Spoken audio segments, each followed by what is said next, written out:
In fact 2000 Covid సమయంలో మన రాష్ట్రంలో ఇన్ఫ్యాక్ట్ చంద్రబాబు నాయుడు టైంలో ఇప్పుడు కోవిడ్ లేదు. మనం కోవిడ్ సమయంలో ఉండి కూడా మన పర్ఫార్మెన్స్ ఇది.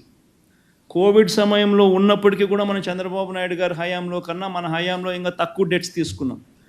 కోవిడ్ సమయంలో ఒకసారి చూస్తే యూనియన్ గవర్నమెంట్కి వచ్చిన ట్యాక్స్ రెవెన్యూస్ కోవిడ్ సమయంలో తగ్గిన పరిస్థితులు కనిపిస్తూ ఉన్నాయి.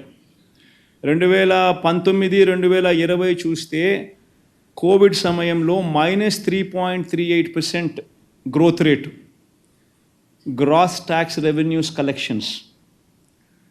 2020-21లో నెక్స్ట్ ఆ తర్వాత ఫాలోయింగ్ ఇయర్లో మళ్ళీ 20,27,104 కోట్లే. అప్పటికి 0.85% పెరుగుదల growth rate in gross tax revenues. మామూలుగా చూస్తే చంద్రబాబు నాయుడు గారు అధికారంలో ఉన్నప్పుడు అధికారంలో ఉన్నప్పుడు కానీ జగన్మోహన్ రెడ్డి సంబంధించిన కోవిడ్ టైం తీసేస్తే మామూలుగా గ్రోత్ రేట్ అనేది ఖచ్చితంగా 18%, 17% ఆ రకంగా గ్రోత్ రేట్ ఉంటుంది గ్రాస్ ట్యాక్స్ రెవెన్యూస్ కలెక్టెడ్ అనేది. అటువంటిది 2 సంవత్సరాలు కోవిడ్ వల్ల కేంద్రానికి రావాల్సిన గ్రాస్ ట్యాక్స్ రెవెన్యూస్ 2019-20లో -3.38%, 2020-21లో 0.85% గ్రోత్ రేట్ మాత్రమే నమోదైన పరిస్థితి. అటువంటి పరిస్థితిలో దాని ఇంపాక్ట్ ఏమిటో తెలుసా? రాష్ట్రానికి వచ్చే డెవల్యూషన్స్ తగ్గుతాయి. రాష్ట్రానికి వచ్చే డెవల్యూషన్స్ చంద్రబాబు నాయుడు గారి హయాంలో రాష్ట్రానికి 3.72% షేర్ ఆఫ్ జిఎస్డిపి రాష్ట్రానికి వస్తే మన హయాంలో షేర్ ఆఫ్ డెవల్యూషన్స్ రాష్ట్రానికి వచ్చింది జిఎస్డిపిలో కంపేర్ చేస్తే కేవలం 2.92%.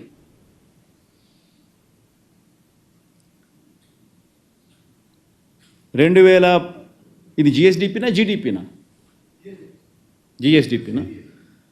జిఎస్డిపిలో చంద్రబాబు నాయుడు గారి హయాంలో రాష్ట్రానికి వచ్చిన డెవల్యూషన్స్ 3.72% వస్తే మనకు కోవిడ్ రావడం వల్ల నష్టం జరిగి రాష్ట్రానికి రావాల్సిన డెవల్యూషన్స్ కూడా అంతకు ముందు 5 సంవత్సరాలు చంద్రబాబు నాయుడు గారి హయాంతో పోలిస్తే రాష్ట్రానికి వచ్చిన డెవల్యూషన్స్ కూడా జిఎస్డిపిలో 2.92% మాత్రమే వచ్చిన పరిస్థితులు తగ్గినాయి మన పర్సంటేజ్ చూస్తే. అటువంటి పరిస్థితుల్లో కేంద్రమే కాదు ప్రతి రాష్ట్రము కూడా అప్పులు ఎక్కువగా చేసుకునే వెసులుబాటు కేంద్ర ప్రభుత్వం అడుగులు ముందుకు వేసింది. కేంద్ర ప్రభుత్వం ఎక్కువ అప్పులు తీసుకుంది, రాష్ట్రాలకు ఎక్కువ అప్పులు తీసుకునే అవకాశం కూడా కల్పించింది. అయినప్పటికీ కూడా మన హయాంలో చంద్రబాబు నాయుడు గారు చేసిన అప్పులు కన్నా మన హయాంలో అప్పులు మనం తక్కువ చేసినాం. చంద్రబాబు నాయుడు గారి హయాంలో compounded annual growth rate of liabilities 21.63% అయితే మన హయాంలో compounded annual growth rate of liabilities all kinds of liabilities put together 12.90% మాత్రమే. ఆయన హయాంలో ఎఫ్ఆర్బిఎం డెట్కి సంబంధించిన అంశం వరకే చూసుకున్నా కూడా 18.15% కంపౌండెడ్ యాన్యువల్ గ్రోత్ రేట్. మన హయాంలో 13.80% మాత్రమే కనిపిస్తుంది. అంటే ప్రతి అంశంలోనూ కూడా అప్పుల పరంగా కోవిడ్ లాంటి విపత్కర పరిస్థితుల్లో కూడా వైఎస్ఆర్సీపీ హయాంలో అప్పులు తక్కువ జరిగాయి. Compounded annual growth rate of debt when compare to Chandrababu's రెజీమ్లో ఆయన 5 సంవత్సరాలతో కంపేర్ చేస్తే. ఇది వాస్తవాలు. మిమ్మల్ని అందరినీ కూడా కోరేది ఒకటి, స్లైడ్ చూపించండి. ఈ గవర్నర్ గారికి కూడా నేను ఈ సందర్భంగా లెటర్ రాస్తున్నాను. అయ్యా గవర్నర్ గారు, మిమ్మల్ని కూడా చంద్రబాబు నాయుడు గారు మోసం చేసి మీతో కూడా అబద్ధాలు చెప్పించడం ధర్మమేనా?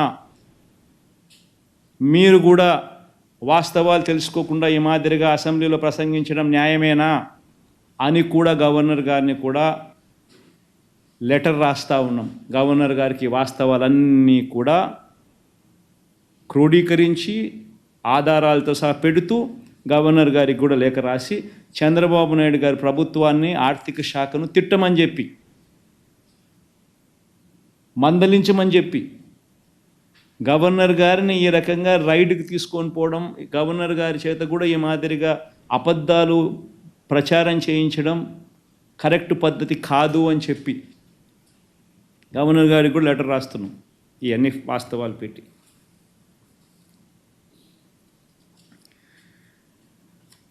ఇవన్నీ కూడా ఎందుకు చెప్పాల్సి వస్తూ ఉందనంటే కోవిడ్ లాంటి విపత్కర పరిస్థితుల్లో కూడా ఇన్ఫ్యాక్ట్ మేము అధికారంలోకి వచ్చేసరికి 2019 మే 30న మేము అధికారంలోకి వచ్చేసరికి అప్పటిలో రాష్ట్ర ఖజానాలో కేవలం 100 కోట్ల రూపాయలు.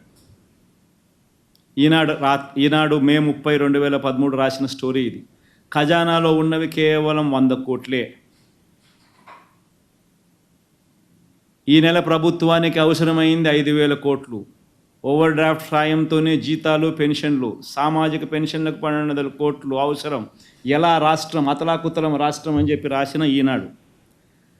ఇలాంటి పరిస్థితిలో తెలుగుదేశం పార్టీకి సంబంధించిన అధికార పత్రిక ఈనాడు రాసిన వార్త. ఇలాంటి పరిస్థితుల్లో కూడా మేము పూర్తి బడ్జెట్ ప్రవేశపెట్టాం. ఇలాంటి పరిస్థితుల్లో కూడా జూలై 12న రాష్ట్రంలో ఇక్కడ పూర్తి బడ్జెట్ ప్రవేశపెట్టడం జరిగింది. 2019-20కి సంబంధించి 2,27,975 కోట్ల రూపాయలని చెప్పి పేర్కొనడం జరిగింది. పేర్కొనడమే కాదు, బడ్జెట్ డాక్యుమెంట్లో వాల్యూమ్ 5, వాల్యూమ్ 6కి సంబంధించిన డేటా కూడా పెట్టడం జరిగింది. ఆ వాల్యూమ్ 5, వాల్యూమ్ 6లో రాష్ట్ర ప్రభుత్వానికి ఉన్న అప్పులు ఎంత, స్టేట్ గవర్నమెంట్ గ్యారంటీడ్ డెట్ ఎంత వంటి అంశాలను కూడా బడ్జెట్ డాక్యుమెంట్లో ప్రవేశపెడుతూ పూర్తి బడ్జెట్ ప్రవేశపెట్టడం జరిగింది. అలాంటి విపత్కర పరిస్థితుల్లో కూడా.